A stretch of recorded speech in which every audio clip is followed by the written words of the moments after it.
रहमतुल्लाहि व बरकातहू। न्याज़ आलम ऑफिशियल पर प्रोग्राम बीबी जी बालम बोलेगा, कोई बोले न बोले बालम बोलेगा लेकर न्याज़ आलम हाजिर है।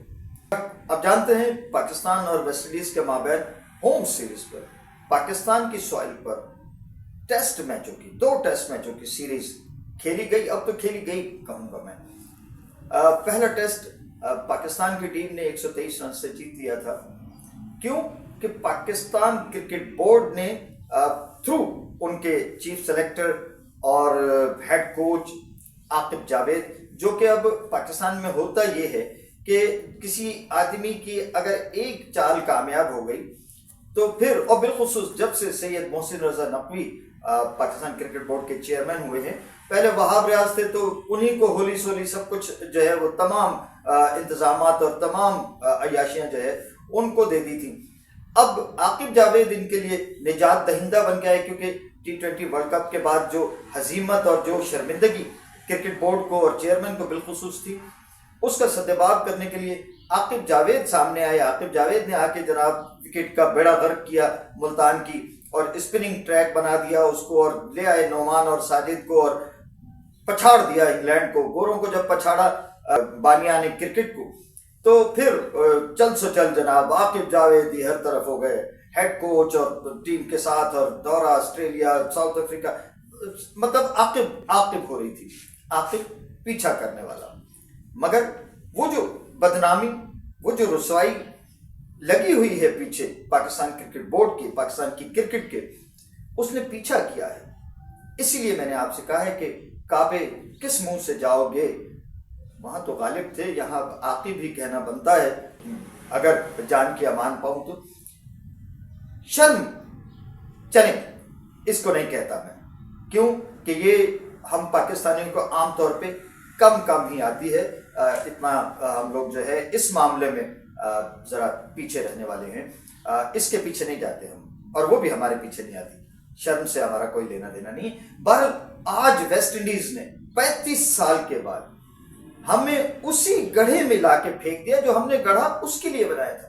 यानी वेस्ट इंडीज की टीम को हम मुल्तान में खास तौर पे लेके गए, और मुल्तान का जो हमने विकेट का बेड़ा गर्क किया था, थ्रू जो है हमने हीटर्स लगाए, हमने उस पर बड़े बड़े पंखे लगाए, उसकी नमी, उसकी जिंदगी, उसकी तमाम जो खुसूसियात क्रिकेट की हो सकती हैं एक विकेट में, स्पोर्टिंग विकेट में, वो तमाम हमने खत्म करके और टोटली एक उसे एक स्पिनिंग ट्रैक बनाया।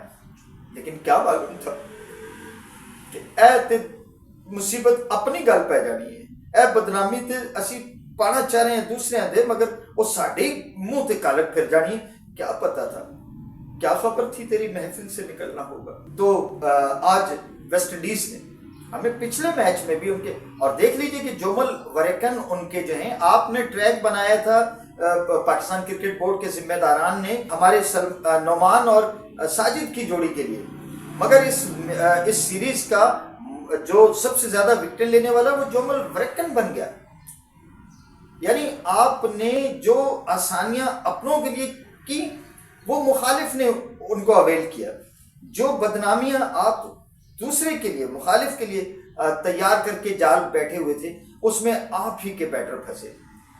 मैं कहता हूं कि मैं कोशिश करूंगा कि वो वरेकन की डिलीवरीज जो वो हमारे बैट्समैनों को कर रहा था, और जिस तरह से वो बीट हो रहे थे, मैं कह रहा हूं कि आप यहां पर जावेद मियांदाद को लेके आ जाइए, आप यहां सुनील गावस्कर को लेके आ जाइए, इस ट्रैक पे आप दुनिया के किसी बड़े बैट्समैन को ले आइए। जो रूट नहीं चले तो कोई और कैसे चलेगा।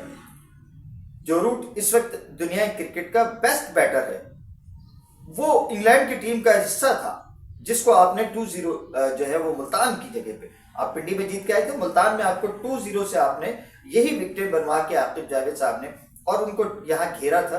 तो अब आप जो है खुद, जैसे मैंने पिछले अपने ब्लॉग में कहा कि लो आप अपने दाम में सयाद आ गया, आपने जो जाल बुना था दुश्मन के लिए, उसमें आप खुद फंस गए। आपके सब्ज कदम कप्तान शान मसूद, न जाने क्यों आप उसके पीछे बजिद थे। पहले ही बहुत प्रेशर था, पूरी पाकिस्तान के क्रिकेट फैंस आपसे कह रहे थे कि खुदा के लिए सब्ज कदम साहब से जो है वो हमारी जान छुड़ाई, मगर आप उनको जानबूझ के लेके आए, पता नहीं क्या गिदड़ सिंगी है इसमें। अब ये चेयरमैन साहब जाने, आकिब जावेद जाने, या सब्ज कदम कप्तान हमारे शान मसूद जाने, आपने शान मसूद को यानी मुखालिफ जो दिया उसके हाथ पांव बांध कर इनके सामने लाके फेंक दिया कि ले भाई अब तो इसके ऊपर जो है अपनी भड़ास निकाल ले और इसको लमलेट कर दे। मगर पता लगा कि हमारे कप्तान यहाँ पे भी खुद ही लमलेट हो गए। कप्तान हमेशा लीडिंग फ्रॉम द फ्रंट होता है। हमारा कप्तान जो है वो ना बैटिंग करके देता है, ना उनसे बॉलिंग होती है, ना वो किसी से काम ले सकते हैं, ना वो काम लेना जानते हैं। उनका काम ही नहीं है कप्तानी, मगर न जाने क्यों उन्हीं के बार बार कुराए फाल जो है वो निकलता रहा उनके नाम। ढेर हो गए। आ जाएगी अब मोहम्मद रिजवान पे आएंगे आप, जो हम पहले ही कह रहे थे कि भाई आखिर भी तो आपने यही चाटना है तो क्यों ना इसको अभी आप जो है अपना लें कि थोड़ी इज्जत रह जाती। और खुदा के लिए ये एक आखिरी मौका था, आ जाइए। बड़ी मुश्किल से, मैं बार बार कह रहा हूं, हमने बड़ी मुश्किल से लास्ट हमारे एक चेयरमैन साहब गालिबन जनरल तौकीर ज़िया साहब थे कि जिन्होंने बड़ी मशक्कत करके, बड़ी मेहनत करके, बड़ी अक्लरेजी के बाद उन्होंने ये सपोर्टिंग विकेटें पाकिस्तान में बनाई थी, जिसमें हमारे फास्ट बॉलर्स भी नए आए और ताज़ा दम और भरपूर नसीम शाह, शाहीन आफरीदी और बहुत अच्छे अच्छे स्पीड स्टार हमने पैदा किए। शोएब अख्तर जनरल तौकीर ज़िया साहब की जो है वो प्रोडक्शन थे और बड़ा उन्होंने शोएब को जो है वो सपोर्ट किया। तो वो आप पाकिस्तान की आप देखिए कि आपने किया क्या। आप जीतने के लिए गए थे, मुंह की खाई आपने। 35 साल के बाद में वेस्ट इंडीज ने 1990 के बाद आज आपको शिकस्त दी है। आपकी तमाम चालें नाकाम हो गई, आप फेल हो गए, लिहाजा क्रिकेट की तरफ वापस आई। ये जो आप झूठी नुमाइशी जीत के पीछे जा रहे थे, आज उसका भरम भी टूट गया है। अब खुदा के लिए पाकिस्तान से फास्ट बॉलिंग के आर्ट का खात्मा ना कीजिए। पाकिस्तान के बैटर्स को आप पहले ही वो बहुत प्रेशर में, बिलखुसूस आपने ये सब कुछ बाबर आजम को नाकाम करने के लिए किया है, मगर आपने बाबर आजम को नाकाम नहीं किया, पाकिस्तान की क्रिकेट को नाकाम कर दिया, पाकिस्तान के बैट्समैनशिप को नाकाम कर दिया है। फिर भी बाबर आजम तो खड़ा हो गया, 31 रन कर गया, रिजवान ने 25 रन कर दिए, बाकी आपके सूरमाओं ने क्या किया?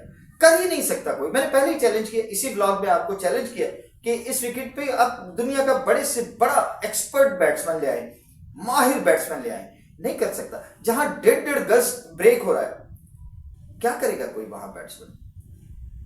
तो आज पाकिस्तान की क्रिकेट का मातम करने का दिन है, यौम मातम मनाइए। पाकिस्तान में आज क्रिकेट को आपने, आपके हरबों ने दफन कर दिया है। ये विकेट जो मुल्तान की, जिसको मैं पहले कई मरतबा कह चुका कि ऑस्ट्रेलिया के शोहरा आफाक, दबंग, दहशतगर्द फास्ट बॉलर, जिसकी दहशत होती थी, जब लिली दौड़ना शुरू करता था यहाँ बैट्समैनों की टांगे कांपने लगती थी। मुल्तान की विकेट पे आके लिली ने भी कहा कि ये फास्ट बॉलिंग का कब्रिस्तान है, और अब रही सही कसर रिजवान ने पूरी कर दी। Hey bro, come to graveyard, welcome graveyard. अब इस ग्रेवयार्ड से जान छुड़ाइए, कब्रिस्तान से जान छुड़ाइए, जिंदगी की तरफ आइए। पाकिस्तान की क्रिकेट को दोबारा से उसे ऑक्सीजन की जरूरत पड़ गई है, उसे नया ऑक्सीजन दीजिए, इसे दोबारा अपने पैरों पे खड़ा होने का मौका दीजिए, सपोर्टिंग विकेटों की तरफ आइए।